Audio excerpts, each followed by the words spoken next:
আসসালামু আলাইকুম, আমি মোহাম্মদ শাকিল সরকার আপনাদের সাথে আছি সরাসরি ধনবাড়ি থেকে। আজ পবিত্র ঈদ উল ফিতর উপলক্ষে টাঙ্গাইলের ধনবাড়ি ঈদগাহ ময়দানে অনুষ্ঠিত হয়েছে প্রধান ঈদের জামাত।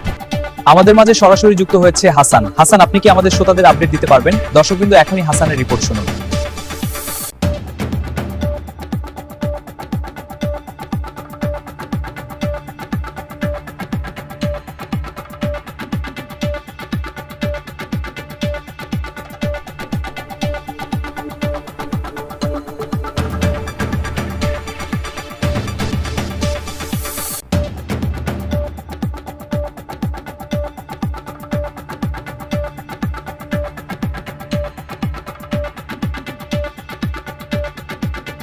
নামাজ শেষে দেশ ও জাতির শান্তি, সমৃদ্ধি এবং মুসলিম উম্মাহর কল কামনাকে মোনাজাত করা হয় এবং শান্তিপূর্ণ পরিবেশে নামাজ সম্পন্ন হয়। এ সময় মুসল্লিদের মধ্যে আনন্দ ও উৎসবের আমেজ লক্ষ্য করা যায়। সকলে একসাথে জড়ো হয়ে আনন্দ করছেন। এই উৎসবের মুহূর্ত সকলের মনে আনন্দ এনেছে।